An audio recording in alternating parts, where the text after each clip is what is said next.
All right, guys, welcome to another video of the Gator Theory podcast. Got me and Trevor here again. We're going to talk about a couple things first, right? So you see on the screen here, this is actually Tulane, but actually let's go open the Florida one first. But this first one, let's talk about. So we talked about strength and conditioning, right?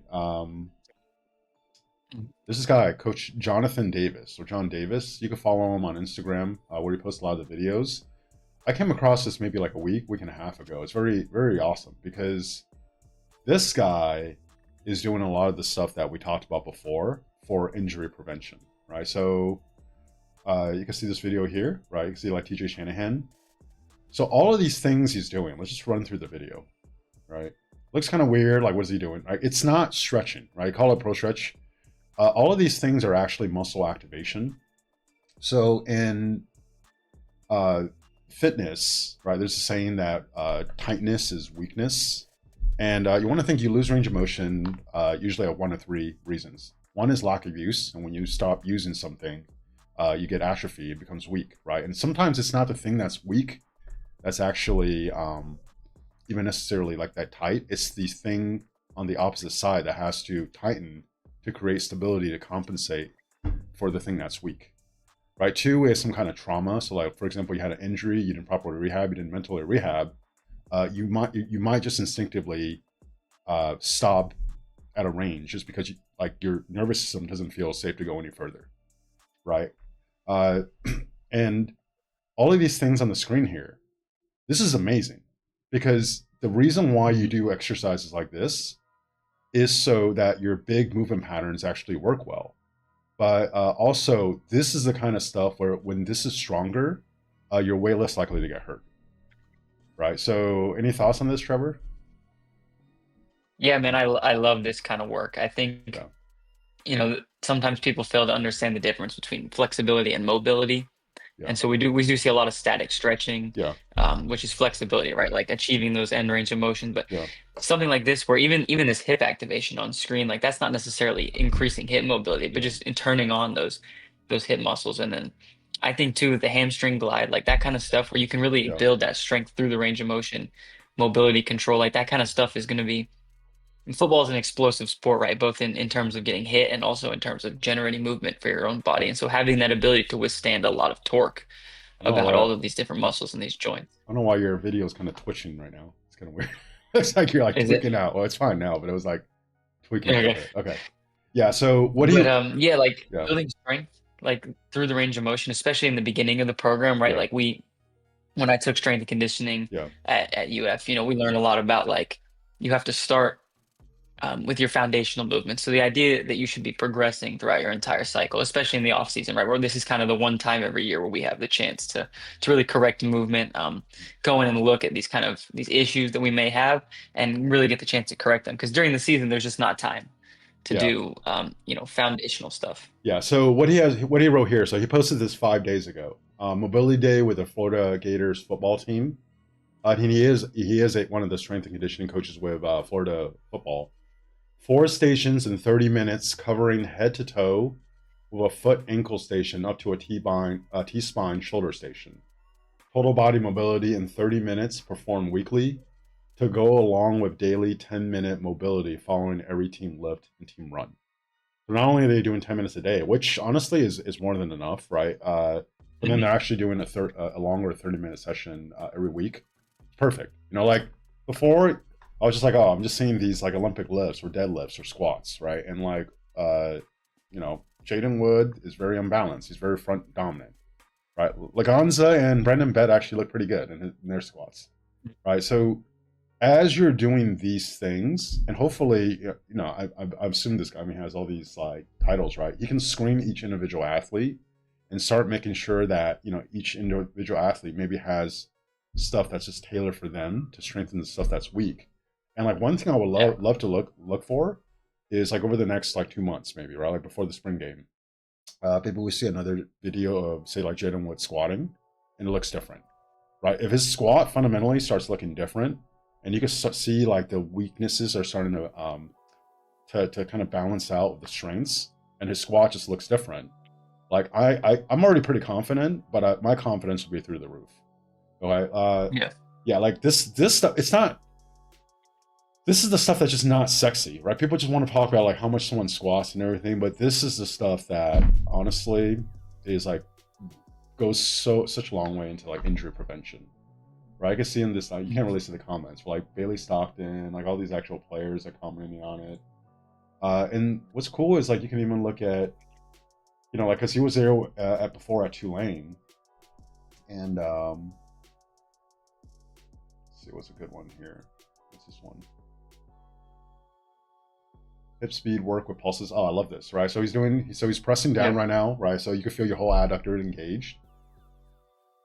And then he's working on twitch, right? He's lifting and then back down, pressing down, lifting back down. I love it. Like this kind of stuff, it's not stretching, but it will make you more flexible because it's actually strengthening the muscles that are weaker.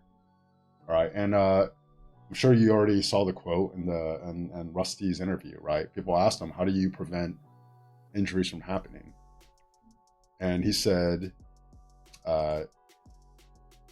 weak things break, right?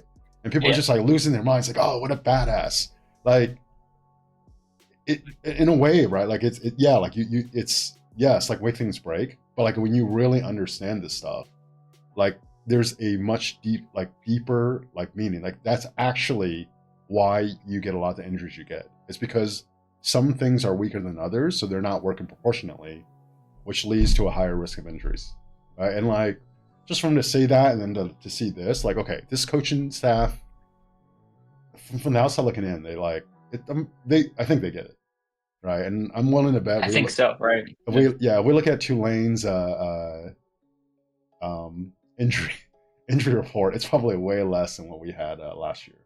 So that's pretty exciting. Well, I think in the Rusty interview, he said something like along their O line, they only had one player miss one game, so that was like a big deal for him. Like he took pride in the health of the of the O line and the D line. Oh yeah, perfect. Yeah. So let me open you back up now. Move this over. Oops. All right. Okay. So now let's actually talk about some of these interviews, right? So we had Summerall, Buster, and Brad White on the same day. This was maybe like 4 or 5 days ago now. And then we had one where actually it was Rusty, the strength and conditioning coach, and Chapman, our defensive line coach. But I don't think that's actually streamed anywhere, right? So you get quotes. There's from it. There's an account on YouTube with a couple subscribers that has the videos uploaded. But okay. I mean, I wouldn't air them out, but yeah. Yeah. Okay. So we see a lot of the like quotes from those two, right? But we I didn't see the whole interview. I just see quotes from it. So overall, like any thoughts, anything you want to talk about, anything you noticed? Yeah, man. I mean, I really like Rusty's interview. He really goes into detail, I think, a little bit about, I don't know, like the Gauntlet is this kind of strength conditioning program they're doing, where in the off season they challenge them. He said they do it once or twice a week, and it's an hour long. Yeah. He doesn't go into details, but you have to pass it, and they don't. The team has to pass it basically, or else you're not allowed to play. I guess I don't really know the punishment, but he said that they're assigning every single player a partner, and then they track wins and losses of every single drill, lift, everything. Someone's winning, someone's losing. So I think, and I don't want to say that the previous strength staff was like soft, but I think maybe there was a bit of a focus on like losing improvement and kind of losing body fat. Gaining. Like we lost 500 pounds of fat, and we gained 500 pounds of muscle. That was the thing going into this year, and all we did was get hurt a bunch and lose football games. Yeah. So I think there's kind of an emphasis on building grit. In Summerall and Rusty's interview, they talk about how strength and conditioning is not only an opportunity to set yourself up for success on the field, but also to kind of teach you resilience when you're losing in the fourth quarter. What are you going to do about it? Yeah. I think we talked about this in one of the videos before, right? This is what I want on my strength and conditioning. One, I want them to make sure the players have good body awareness, and you're significantly decreasing their chances of getting hurt, right? From there, these guys are all super athletes. They could just like lift any kind of weight, like from there and get stronger. Mm-hmm. Like that part to me you could do it in so many different ways and get like results. Like I'm actually not as like focused on like what kind of lifts they're doing. I'm more interested in that mobility, functional mobility aspect. And then he talked about this a lot. I think Summerall talks about this a lot. It's like you need to build toughness and resilience, right? And then also through that shared toughness and resilience that you go through in the off season, you get a lot of camaraderie and chemistry and team building, right? And it's not that like none of the strength and conditioning staff did it before. Um, I think this staff in particular, it just seems to be a lot more candid and transparent, right? Like dating back to Hmm. Billy, and then like Mullen, like Mac. Um, Muschamp was fairly candid, right? But like the last coach I think we had that I could say like, you know what, like this guy is. And this is why like people love Muschamp, even though he, at the time wasn't winning enough, right? But like, compared to now, he was actually probably winning more than adequately. But Muschamp was very fiery, but he was real. Like he said a lot of the stuff that was actually like going on. He was thinking.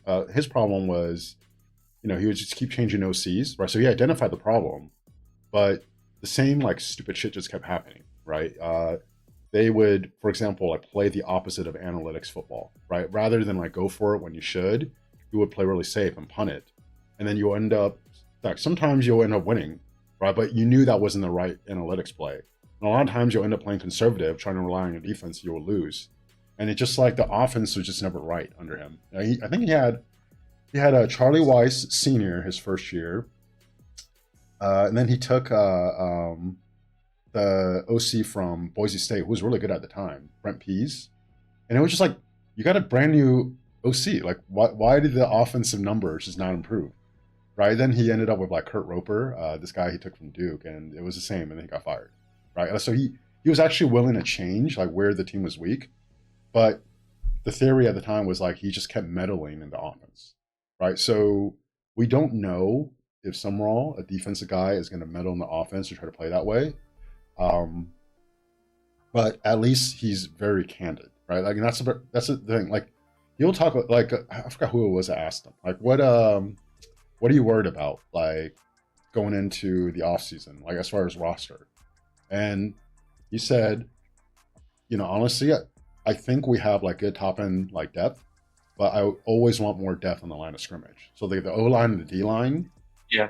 I'm not sure exactly like what we have, how deep we could go, and that's something where, as a first year coach, I actually wouldn't mind having another portal to try to address that if we go through spring Yeah. practice, right? Like, why can't you not just why can't any coach just say that? What do you actually Yeah. lose from communicating that? Do you think like fans that actually follow the team can't figure that out, right? Or why do you have to be so secretive, right? So like for someone like Summerall, just do Yeah. something basic like that.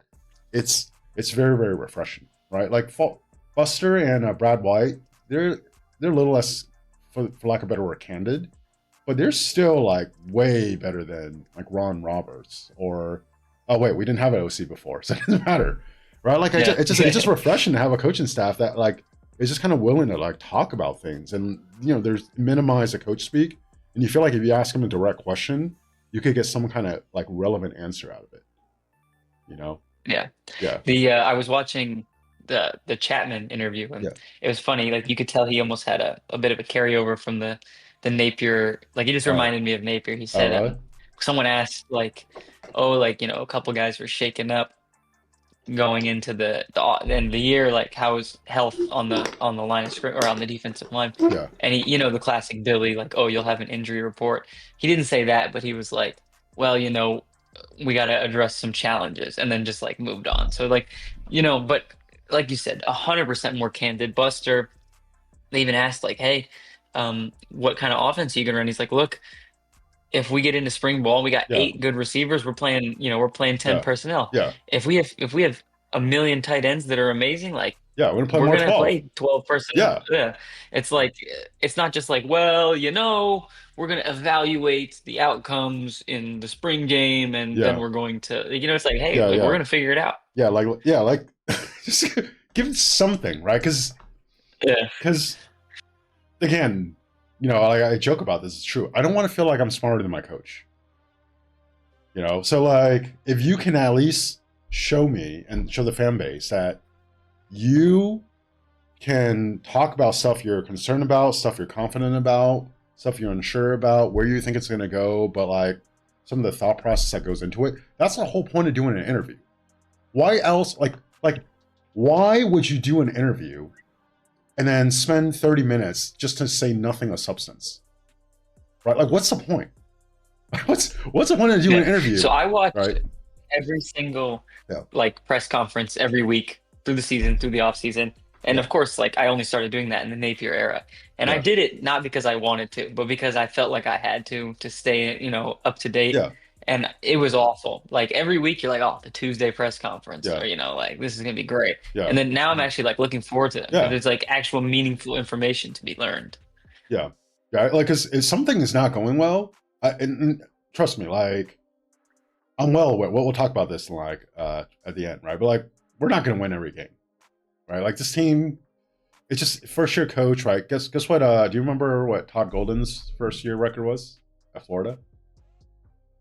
It was like around 500, right? It was Yeah, like he was pretty. He was 16-17, 9-9 in the Yeah. SEC. Missed the NCAA tournament, obviously, right? 16-17, made the tournament second year. I think got got to the round of 32 game, lost like Michigan or something. National champion third year, right? So things probably aren't going to go that great. We'll have like an early February prediction, right? But when he loses, people are going to ask him more pointed questions, and just even based on how he's going about it now, I have pretty high confidence that he'll be able to ID what's wrong, communicate in a way where like I'm still going to be on board, right? And if I feel like I could still be on board when things are struggling because I could see the vision, I could see like the direction it's going. Guess what? Boosters with money are also going to be more likely to stick with them, to give them money. It's just like, why would you not use interviews as a way to really present your vision and still get buy-in? So when you're going through struggles or something, it's like, hey, I understand this is why we're struggling, right? But like the coach gets it, right? He's going to correct it. Guess what happened second year with Todd Golden, right? We had a really good offense, a horrible defense, and then he addressed a lot of that going into the third year, and then we won a national championship, right? It's just like it makes sense. Like you don't have to start out doing perfect. Something's going to go wrong, but like if someone asks you what's wrong, you can ID it, communicate it with confidence, communicate a vision, and if you can do that in a press conference, guess what? You could do that behind closed door with your team, so they're still buying, they still trust what you're doing, and it's just like everything goes a lot smoother, right? This week, it looks like this month is John Summerall's month to just start going on a bunch of podcasts, a bunch of different like YouTube channels and give interviews. Right, he's going to the Auburn game and like giving like a like he gets it, right? Because it's not like the national media like ESPN or something where a lot of this fan sentiment come from, right? A lot of it is actually driven by just fans with podcasts now, and like they're literally communicating what a lot of the other fans are seeing, and like what they say also influence what a lot of the other fans think, right? So like if you do a good job of playing that game, you're going to get that fan support, you're going to get that booster support. And like I don't understand why most coaches just don't give more straightforward answers that answer the question in a way where you're not giving away like some trade secret, right? But people could at least relate with you, right? So that's what I really like about Summerall, and he's very smart. He comes off as like a like a Kentucky linebacker, has like that raspy voice. He comes off, like if you just maybe like hear him talk for like the first 5 seconds, you're like, oh, this guy's just like some meathead or something, right? And then he starts, and you're like, wait a minute, this guy actually like is pretty smart, and he's smart enough to, how do I want to say this? Not talk in a way where he's trying to sound smart. It's this like ability to actually tell a story and then tie that into the point he's making, or talk about some of the challenges that he's thinking about, and like kind of some like the considerations, and like, okay, well, if I do this, if I do A, then I might have to get to B, but if A works, and like, I could have like then I can kind of go to this next step. Like he's actually able to map out some of the stuff he's thinking, which is really great. So super impressed with him. At this point, well, I guess we'll get into that next. What about Buster, Brad White, Rusty? Anything else with those guys for you? Yeah, I really like Buster interview. He reminds me a lot of Summerall in the way that he will kind of answer questions.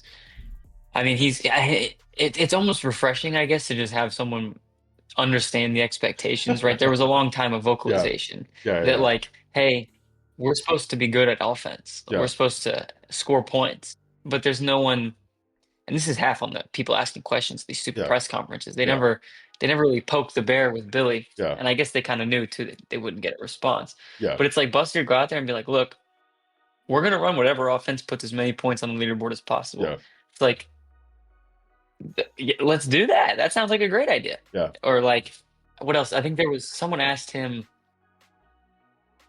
you know, about like it was like adapting to play style or something. It's like, yeah, the fans like they want to see passing, yeah, this and that. And he's like, look, we're gonna pass the ball. yeah, But if we get if we can run the ball for 400 yards a game and yeah, pass three times yeah, and win every game, like that's what we're gonna do. And it's like, obviously that'd be kind of boring yeah, to run like triple option, but at the same time, like I want to win football games. And I yeah. think that having an offensive coordinator who realizes we don't have to just run the same scheme, even though it's not working every single week, and put inside zone 12 personnel, Hayden Hansen across the Hayden back of the Hansen, line every single time. Yeah, you're leading yeah, snap count yeah, guy on offense.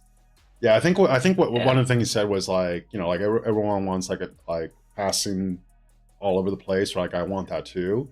But like at the end of the day, at some point, you're gonna need to be able to run the football. Like I think he yeah. strongly emphasized that. He said that. Yeah, and Yeah, like that's true, and I think it again.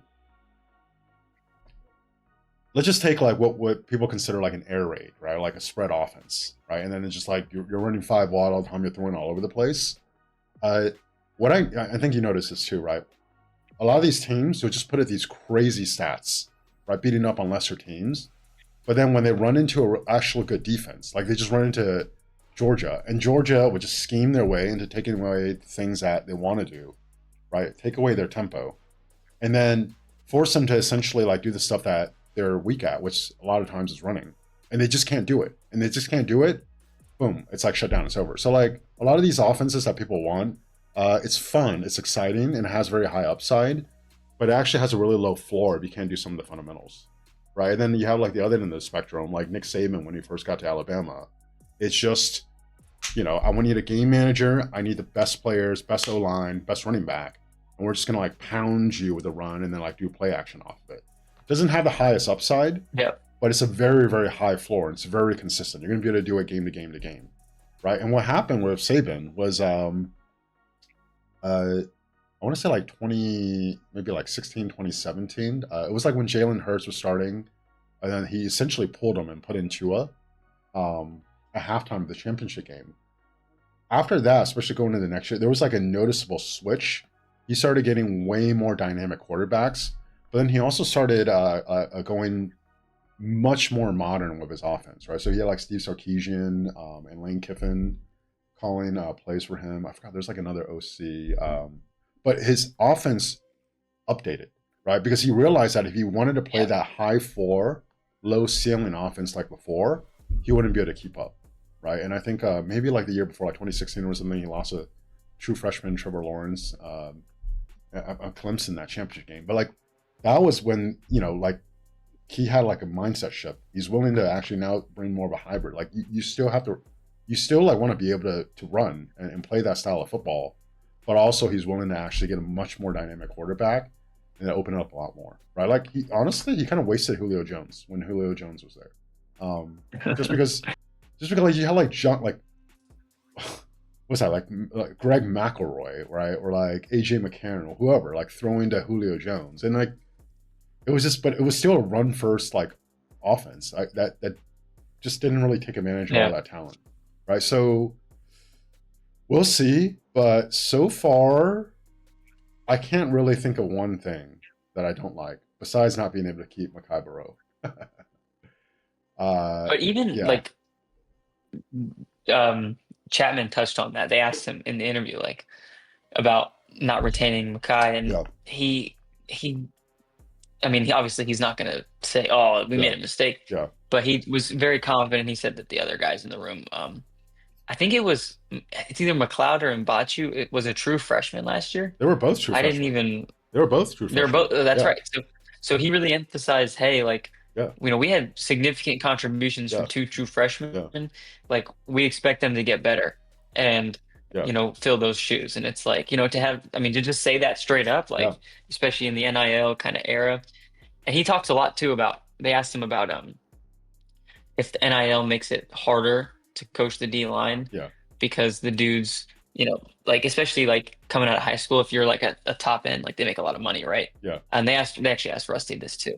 But it's like, do you have to decondition these recruits to being treated like, studs, like, yeah, oh, we'll give you this much money yeah, and make them humble. And Rusty's like, look, like I'm not gonna tolerate that at all. Like it was like, look, they're yeah, gonna do the work yeah, and that's how it's gonna be, and Chapman kind of said the same thing. Like, look, yeah, LJ McCray, he actually like said this. yeah, He's like, LJ McCray got a lot of money yeah, from us to yeah, come here. yeah, And he needs to understand that yeah. he has a lot of work to do before he's He gonna has a be lot of freaking work to do in the weight like room, our right? star player. Yeah, yeah, yeah, Yeah. yeah. I love it. Yeah.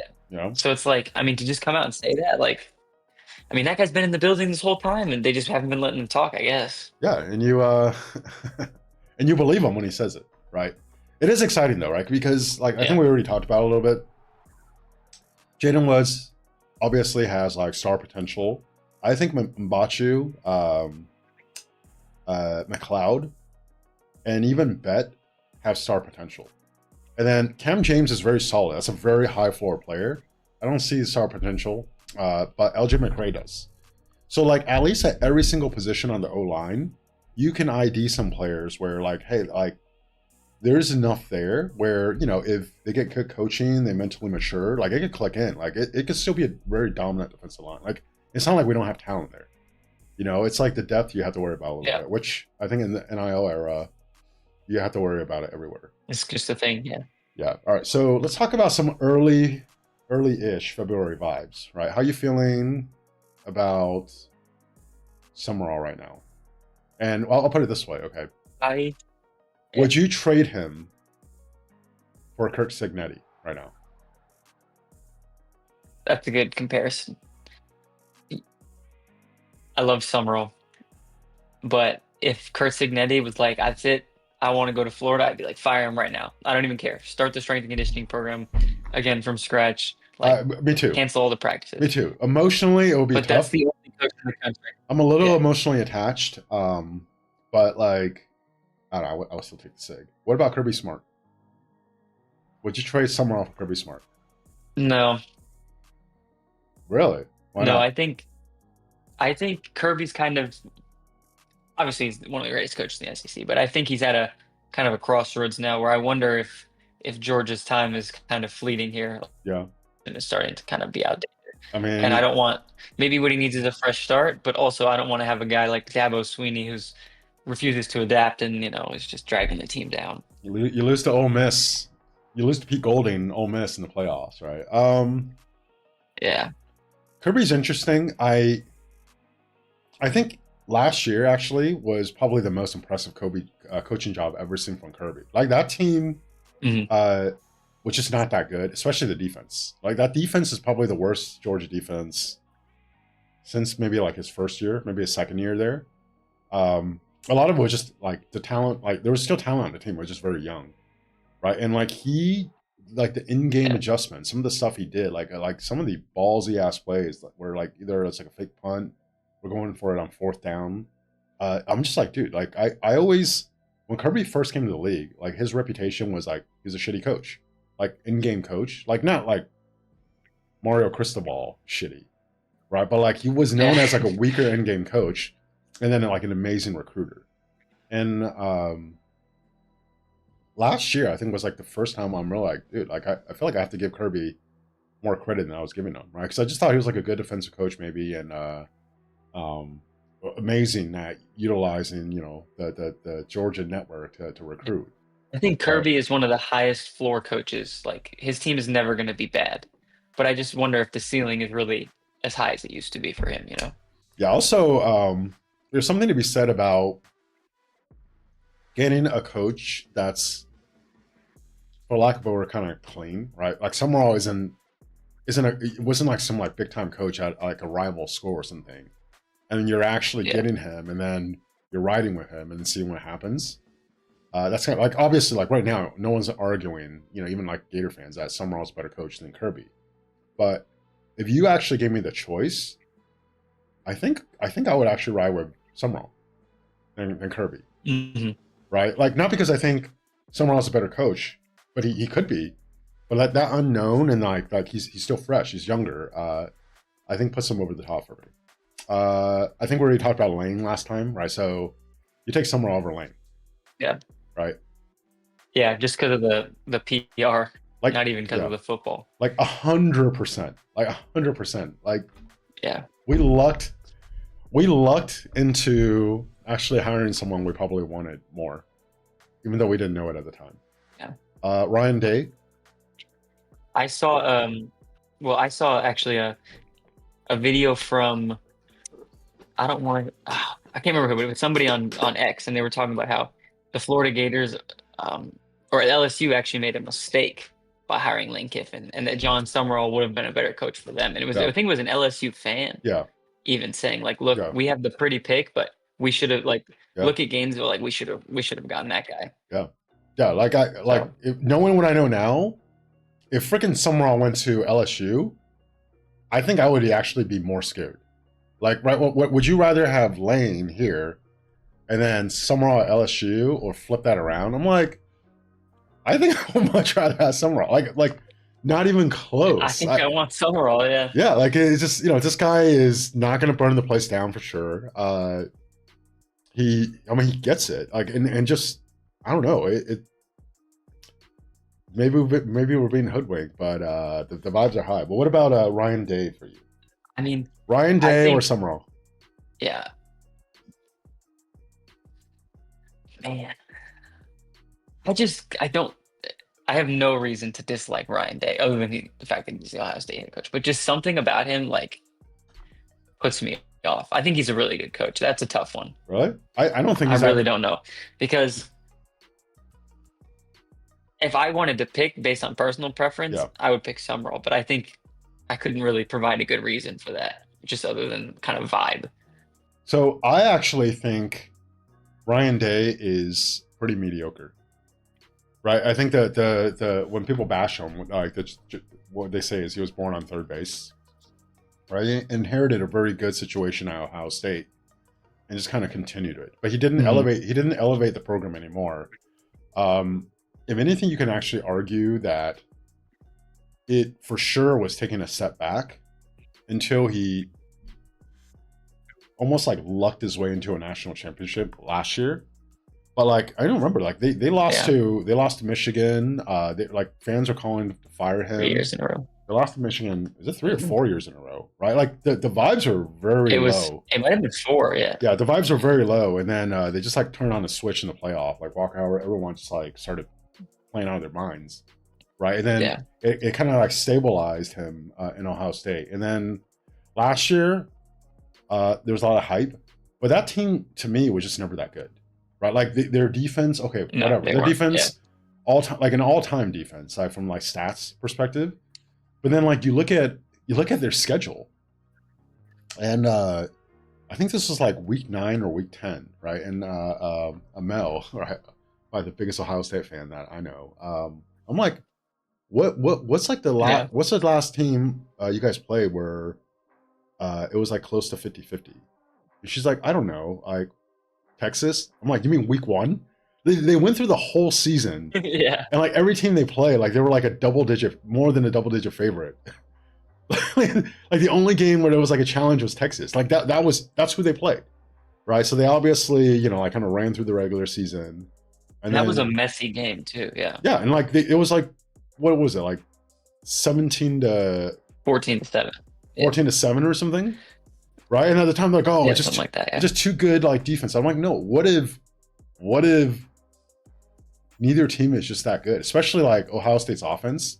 Then I watch like the rest of the year, right? Like I watch here or there, and they're like Julian saying,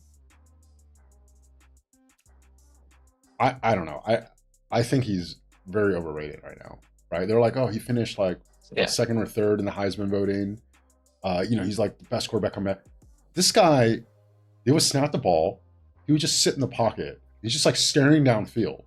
This pocket's clean, super clean, right? And then one of his first round receivers will finally get open and he would throw it and complete the pass. Yeah. And they're like, oh, look how accurate he is. Like this guy didn't have to deal with he didn't have to do any of the things that makes playing a quarterback challenging. It's like Alabama back in the day where they just have so much talent than everyone else.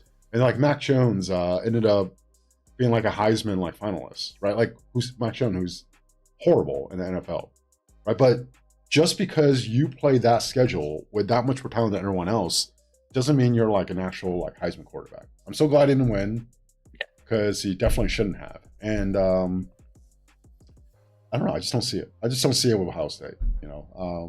I also think anyone Yeah. who like willingly hires Arthur Smith to be your offensive coordinator is clearly lacking in judgment in some way. I'll say it on here. Retarded. Yeah. And I don't understand. Right? Okay. Do you know Arthur Smith's like background a little bit? Okay. I mean, he was in Pittsburgh and then Atlanta, right? In the NFL. So he was Or the other OC. way He was an around? OC for Pittsburgh.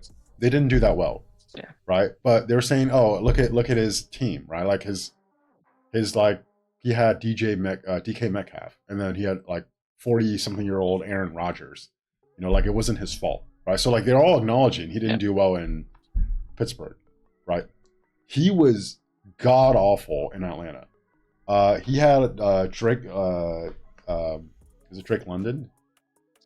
Is it Drake? The receiver? Yeah, the receiver. He had Kyle Pitts.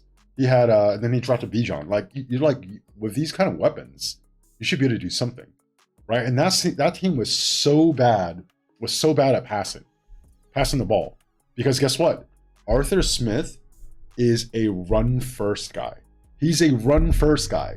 He like literally, if we hired Arthur Smith, you like people's heads would explode. He literally like his philosophy, like the way he wants to go about things, it's just so anti what like Florida football wants to be. Mhm. And he showed that while he was at Atlanta. Like that team was so bad at passing. It was so bad at passing. And the reason why he got that job was because he was the OC for the Titans before that, right? And like they were like a bottom of the top 10 offense, right? And he had Derrick Henry who ran for like 2,000 yards one of the years, and they're like, oh, well, Arthur Smith, like the Titans like have a pretty like they weren't like a top 3 offense. They were like 8th or 10th or something like that with the Titans, and that's how he even got the. It's just like I don't understand. I don't understand Arthur Smith. I don't understand like what about him makes sense? Like you're Ohio State. You have the best receivers. You have the best receivers. Let's hire a run first guy. Yeah, right. And then their cope is that we're going to hire. Well, Arthur Smith will stabilize the run game. He actually gives us what we need. And then Ryan Day and some other guy is going to be the passing game coordinator. I'm just like, this is a mess. This is horrible. I would be shocked if that worked out. And I'm just surprised like not more Ohio State fans are like losing their mind over this. It's like to me, it's like one of the worst. Florida hired Yeah. Arthur Smith, I wouldn't watch. Like I'm like, this is I terrible. would literally, I would still watch. Let's be honest, I would still watch, but I would be so. I watch. But I would be hate it, depressed. I would just be depressed. I would be so skeptical and just like what I don't understand. So, anyways, all of that to come around and say like, who's making these hires? Ryan Day, right? This I would take Summerall or Ryan Day any day of the week twice on Sundays. Any day. It's not even close, right?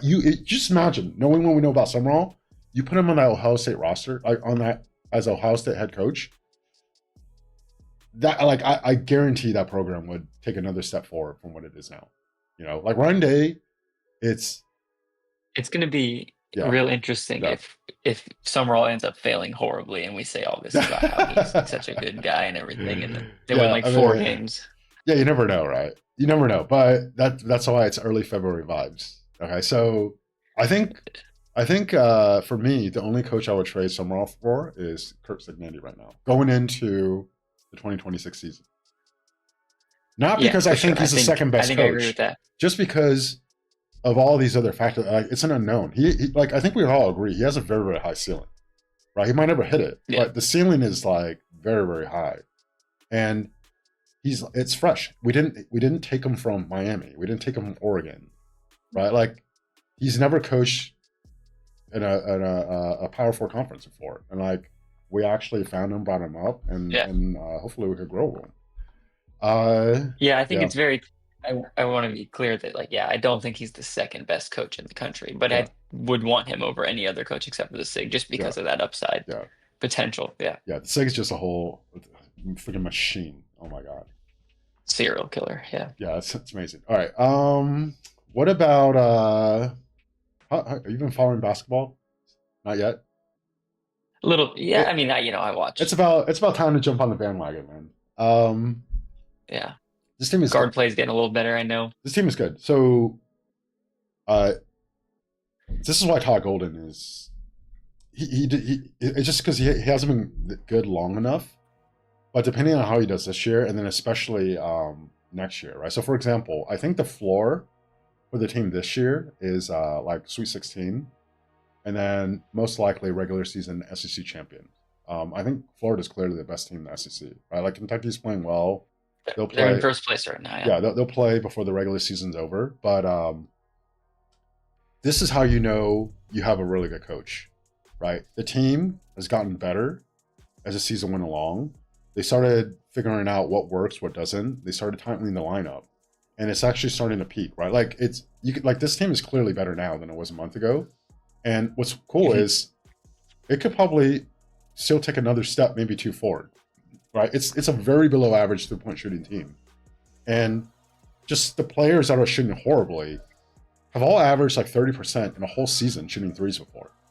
Right, I think like Xavier Lee's at like 26% right now. Boogie's under 20%, like 19. He shot like I think he shot like almost 38% or something at Princeton. Yeah, and he's down in the 20s. And then Condon's shooting like 15%, or even probably lower. I can't remember the last time he hit a three.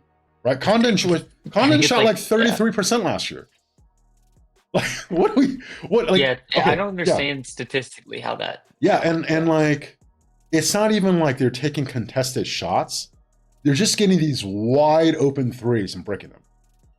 You know, so like you can't say, oh well, at Princeton, whatever. Like, no, you can't get more wide open than shooting a wide open three. You're Xavier Lee. It doesn't matter what competition you're playing. Like something is going on where like these shots are just not falling, but because they have hit those shots before throughout a whole season, right? Like at this point, we're pretty far along in the season, so like you would have expected it to happen sooner, but it's not like it's just kind of crazy to me that you could have Boogie, Lee, and Condon all just get so cold, and they're just going to stay that cold through a whole season. Ridiculous, yeah. Yeah, like I remember at the beginning of the season, it was like, oh, Florida's averaging 19% from three through the first 3 games. Like, just imagine how good this team will be when that averages out. And then it was 6 games, and then it was 9 games, and then it was 12 games. And at a certain point, it's like they're not going to heat up. Yeah. I don't know, but I don't know what. But you've seen it though. But you've seen it happen.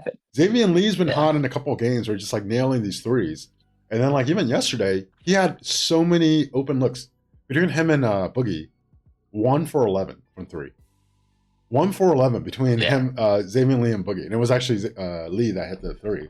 Right? There was just no way this would just keep continuing. Right? So, like, if where this team is now is the new floor, right? Like, unless there's some injury or something, it's unlikely that they're going to regress from here. Right? But they actually have another No, gear or yeah, two where they could get better, and that's super exciting. Like I I think if they can hit shots, um, they could definitely win a national championship game. I think right now the floor is probably Sweet 16 because like they're just so dominant on the front line. Like if you're grabbing like yeah, half, if like half your misses, you're grabbing offensive rebound, which they're close to half. I think like last time I saw it was like 48%, and then you could play good defense. Like your floor is super high. Like no team is going to blow you yeah, out, yeah. right? You're going to be in every team, and the front court, they're actually like the actions are doing offense a lot better now. I actually like what Condon's doing when he catches the ball wide open at the top of the key, right? Like, okay, fine, you're not going to shoot it. What he does is he'll actually drive towards one direction and to kind of like move his player, and then you'll actually see players who like backdoor cuts. Like that wasn't happening the first month of the season, so you could see them start putting new stuff in. There's Yeah. more chemistry. Like I love it, and this is what a good coach does. He tinkers. The coach kind of gets better. Like the team gets better and better, and they actually peak towards the end, which is like the opposite of like Billy, right? Like Billy's teams, they almost seem to get worse. Besides last year or the year before with DJ, right? We kind of had that run, but the 2 years before that, it was just like this. Randomly got good, yeah. Why is this team getting worse and worse? Like through the season, right? It's like you were 5-2 or whatever, and then you end up like 6-6, 5-7. yeah, or whatever, like the end of the regular season. We lost 5 Yeah. games in a row that year. Yeah. Like how is your team getting worse? Like that's a good coach actually figures things out and like builds chemistry and like takes the stuff out that doesn't work, puts it in, and a bad coach just keeps running the same shit over and over, and then other coaches get a good like scout on you. They just figure out what other teams do that work to stop you, or that works on your defense, and they start running it, and you don't adjust,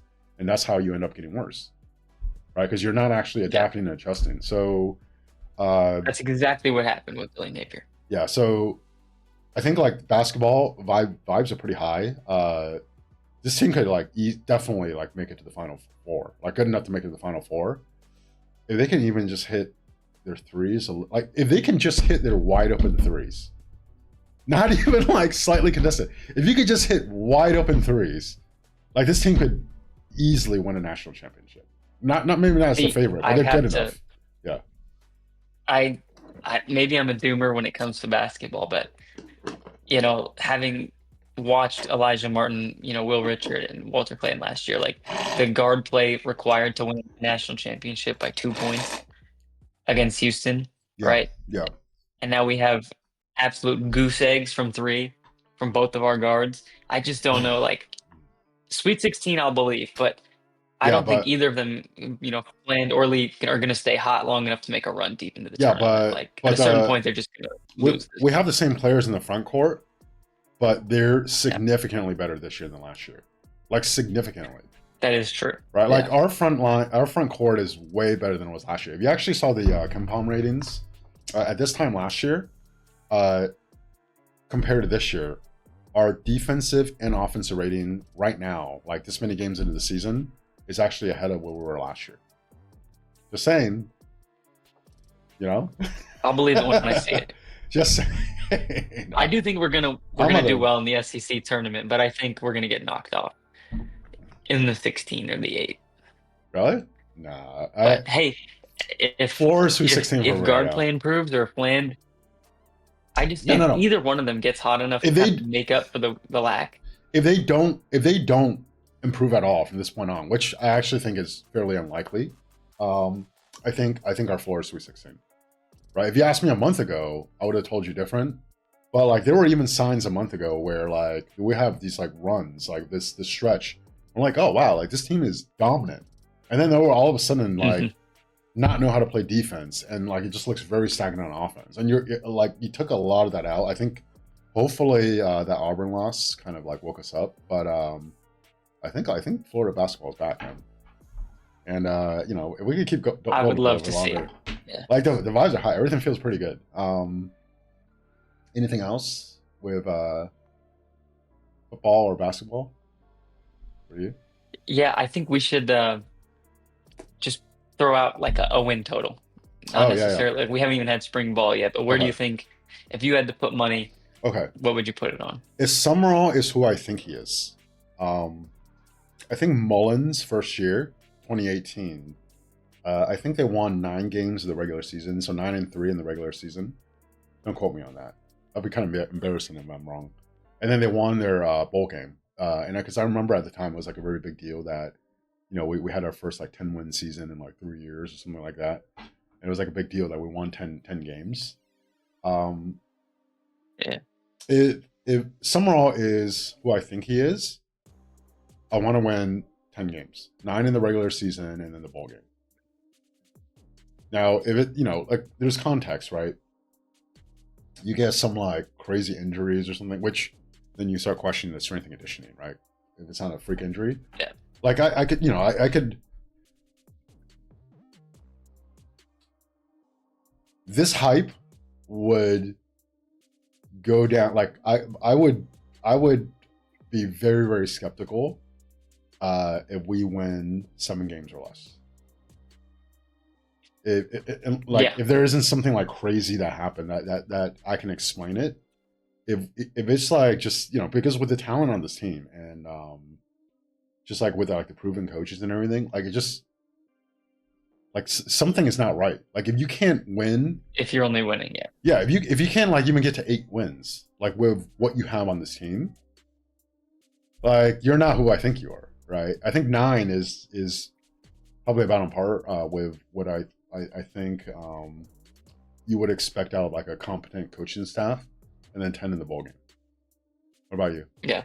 If I had to set, like if I was a books keeper or books maker, 8.5 feels like a real, like I'm in my head, I'm very, Really? very torn between 8 and 9. I think You think so? think it comes down to, I mean, regular season. I can look it up right obviously. now. Let me see the spreads out for. See what the line is. I think it's probably lower. I'm Probably thinking it's like 7.5.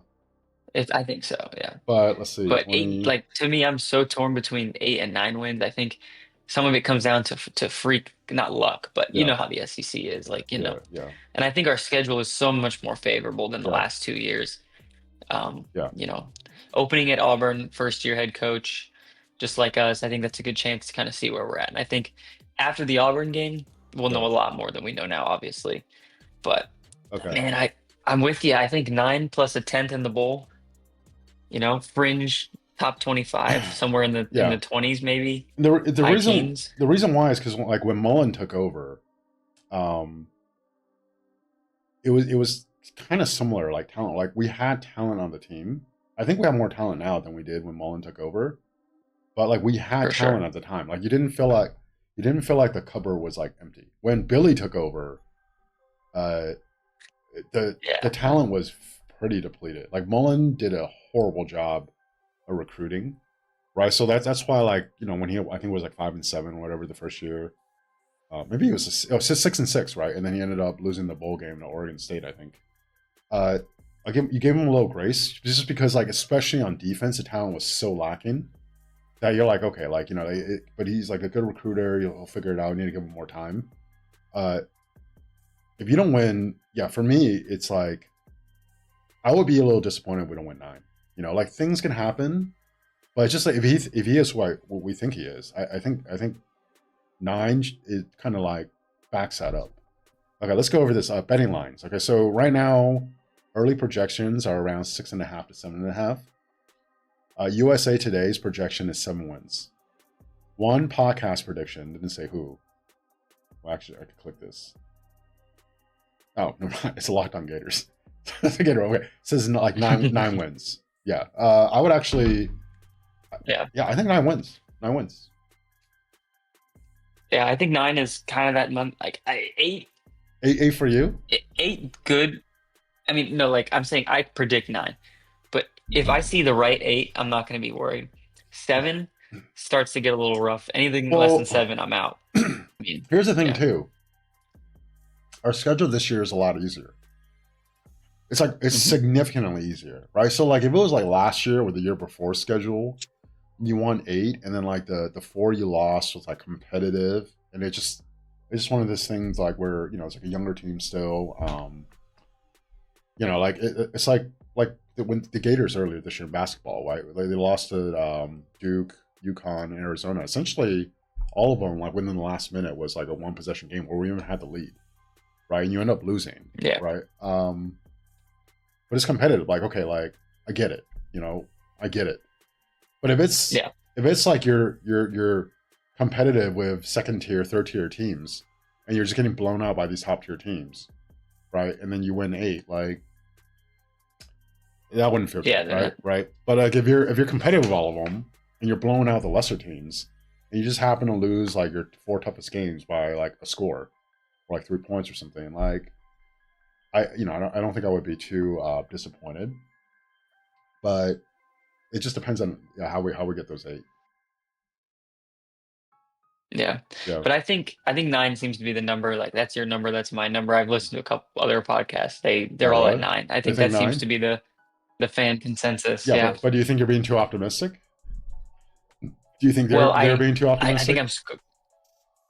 I'm scarred from the Billy era. Like I used to think of my win total and then subtract 1 from it because I knew Billy Ball was going to lose you 1 game. Oh my god. So having to Uh, not deal with that, it's kind of hard to predict, I don't know what it's like to not have to account for Billy Ball. yeah, it was really really cool. One of my favorite podcasts, just like for anything, but for football is Gator Nation football podcast, and Yeah. it was awesome because when I first started even listening to Gator podcast, it was during the Mullen era with them, and every game, right? They would do a scouting report on the other team. This is what they're good at. This is what they're weak at. This is how like you should probably attack them, right? Like force them to prove that they can adapt to this. And then every week, Mullen would actually do stuff like to put new things into the game plan specific for that team. And he would just like he would scheme his way to like points that were unexpected just because he literally just like outmaneuvered the opposing coach, right? And then the next week we would listen to the podcast like this is awesome, he did this, like we talked about this, he actually did this. Then he also threw in like these kind of tunnel screens, right? Or like against Georgia in 2020, literally just threw wheel routes. Like they had really good linebackers, but their linebackers actually kind of sucked at covering. And we literally just threw wheel routes with Kyle Trask over and over and over. Just set them up and just throw these wheel routes and just put these like linebackers in a position where they just couldn't cover these wheel routes, and we just destroyed them. Like I think we opened the game, we were down 14-0, and we ended up beating them by like maybe like 21 or something. Like it was awesome. Yeah, it was a big game. Yeah, and we have not had that under Billy Napier. Like one game, we have. They stopped talking about it because it just wasn't going to happen, and it never happened. And even when we won, it wasn't because we did something different. Like we scouted the team, ID'd their weakness, put some new wrinkle in to attack it, or like to set them up. Like when's the last time, which is never, with Billy, where you're like, oh wow, like they actually did this to set up this play. It was beautiful. It was so strategic. Like we just don't have that, right? So No, it was like cookie cutter. Like there was no flow or cohesion. So we're going to run this play. So the reason why I say it is because if you have the talent that you have on the team, and then you have the coaching staff where you think they actually have this like capacity to be tactical and adapt and put in things that are specific to the team they're playing, 9 wins. 9 wins. Yeah. Now, if it was, how many wins do you think we would have with this roster if it was Billy? The schedule's easier this year. 6. You think 6? 6. Yeah. I would set the line at 6 or 6.5. I think there's just too much talent where like even if you don't do that great of a job coaching, you'll just still just end up winning some of them, but there's just no confidence, right? So to me, like this coaching staff versus the last one, you're talking about like a 2.5 to 3 game difference, just through the coaching and the tactic, with the exact same players, So yeah, I don't know. I think 9. Obviously, after spring ball, we can learn a little bit more. Like Yeah. I remember sitting in my physiology Yeah. lab reading Swamp 24/7, Yeah. and it was after the first week of spring practice, and Yeah. they were like, this was 2 years ago. It was like, this Jaden Ball kid is pretty good, He's and it's just so like, freaking he'll good. make a Oh, he'll make a great yeah. depth piece, Yeah. like, yeah, Yeah. like a little 3-star, and then like look at this now. So obviously, Yeah. there'll be some intel that comes out of But yeah, before I forgot, spring. because you brought it up, do you remember the part in Buster's interview where he was talking about Ball? He says like something that he hasn't really gotten to do a lot of is catch a lot of passes. He actually has really great hands, Yeah, and we're gonna he said actually route running. yeah, Yeah, yeah, and route running, and we're gonna actually like utilize that. So, and I told him like, hey, you're not just gonna be like running more. You're actually gonna be doing a lot more. And like, just like, oh yeah, my god, my eyes just like roll into the back of my head because we've been saying this the whole time. Even his scouting report as a recruit was that because I think he played Wildcat quarterback and then yeah. linebacker in high school, right? So some teams are trying to recruit him as a linebacker. Uh, I think we took him from Arkansas. He was committed to Arkansas. We took him from Arkansas, but he wasn't. He was a 3-star. He was in really high. I don't know how he was a 3-star. Yeah. Like what the hell are people looking at, right? But one of the things when we even got him was like this guy has he has very good hands for a running back. And we barely seen it. And then he had 4 touchdowns last year that were called back from holding or procedural Yeah. penalties.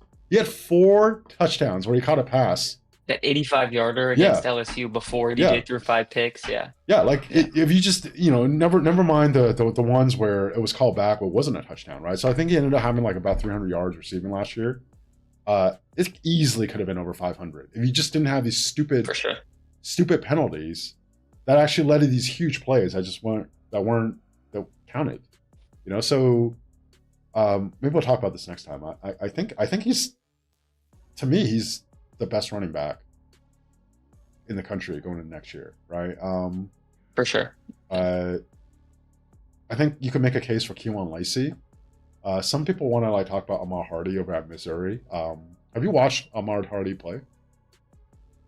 Not a lot. I started because I kept seeing him on the top of Yeah. these like preseason SEC running back lists. Yeah. Yeah, the consensus top 5, I think, is LJ Martin over at BYU, who I don't think is that good.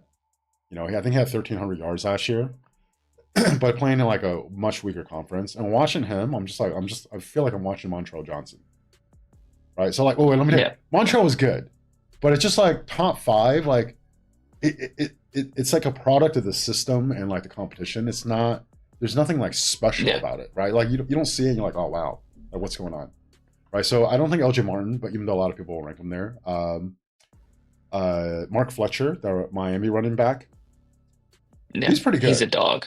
I like Mark Fletcher. I think he's good. I actually like him probably a little bit better than Ahmad Hardy, but I think like everyone is ranking Ahmad Hardy over Fletcher, right? And maybe it's because Fletcher has like a better O-line he was running behind, right? But like I just feel like he's a little bit more sudden.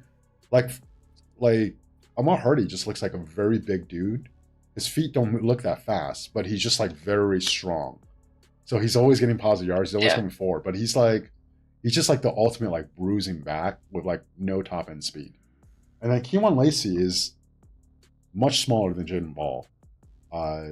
Very, very fast. And for someone that's that like much smaller, still has like an ability to like break tackles. He can make people miss. Yeah. And he's also like pretty good at catching, right? So like, it's like, okay, I would have maybe put Keelan Lacey over Ball, but then you realize, wait a minute, Lane was like, it was Lane's offense, like that he was like running in, right? Yeah.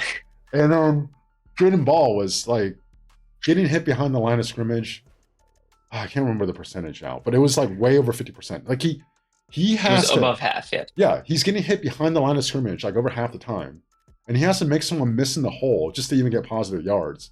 And he still did what he did, and we know 1,200 yards. Yeah, and we know Billy's shitty ass like passing, like running back passing game, right? And he still got the same amount of yards as Keelan Lacey, like catching the ball. Like it just the context really matters, So I don't know. It's exciting. Yeah. It's exciting to go into the next season. For me, thinking we have the best running back in college football. I think for sure. Yeah, I mean, Fletcher and Lacey are up there, but I would have Ball over either. yeah. And For me, it's I can't name anyone else I'd want. for Yeah. me it's Ball, Kewan Lacey, and then third I would actually probably put Mark Fletcher. Yeah. And then like I guess I'll put Hardy fourth. And then once you get to like five, I feel like it's such a crapshoot, right? You could take like a young phenom like Harlem Berry, LSU's running back this year. Lots of traits, right? But their running game wasn't that good last year. I mean, you could do like Bo Jackson. You could do like one of the two running backs that Texas pulled in with their in their portal. Like was it like Hollywood Brown? Not Hollywood. No, Hollywood. What's his name? Hollywood something. Or Lake Brown, I think, and then Hollywood something. I think they pulled from. Yeah. Uh, But at that point, yeah. you're just kind of reading tea leaves. At that point, Yeah, like it just not necessarily. Yeah. there's a tier with a lot of high upside players, but like I think top two is very clear. It's like Lacey and Ball to me, and I would take Ball over him. But sure. Lacey's really freaking good. You know, He was amazing in that playoff game that they yeah. ended up losing. Yeah, I actually You thought know, actually it was like, oh, we get Lane. Like, do I want Lacey? Like, I just because you just assume if you get Lane, he's gonna pull Lacey, right? And I'm yeah, like, which he did. yeah, and I'm like, oh, like man, I don't know. Like at the time, I'm like, I was thinking because we thought we were gonna get Lane. I'm like, I think I still want to keep Yeah, Ball, that was. but like I'll just let him. Yeah, I'll let him decide because like I love Jaden Ball. I don't think even like Florida fans really appreciate like how good he is because I feel like they don't really like see a lot of the little things that he's actually doing to even be as effective as he is in that offense. And yeah, I think if you have a competent like offense, like he's gonna not that he hasn't already broke out, like he's gonna really break out. You know, yeah. so that's very I exciting. think against Florida State at the end of the year, Yeah, we actually had competent offensive line play because Florida State's defensive line was so bad, yeah. and you saw that Oh my Jaden god. Ball could run Yeah, it was 10 crazy. yards a carry Yeah, easily. Yeah, like there was just no stopping him. And it's like yeah, if we have that kind of competition every single game, like you can't stop him. yeah. And then you imagine like you actually have like a competent like Yeah, passing game, like concepts, and then like calling plays at the right time, where he's actually getting to the second level without being touched. Like what with a full head of steam, like what's gonna happen, right? and he So can yeah, knock some dudes over. Like he'll truck yeah, a linebacker and win. yeah. I don't think we have any other like player that you just confidently say is like top five at their position. Like the only other one, there could be a chance to be like Miles Graham, right? I would say like it's fair to say he's Yeah, maybe like a top 15 linebacker last year. But there's some really good ones, right? But like Jaden Ball, I think is one. I think Jaden Ball is one going for into the sure. season, so it'll be exciting. All right. Yeah. Anything else? No, man, I think that's pretty We much wanted to it. keep No it under gators. an hour, but it's an hour and 8 minutes. But you know, it is what it is. Ah, darn. Yeah. All right. Thank you guys for watching. We'll see you guys next time.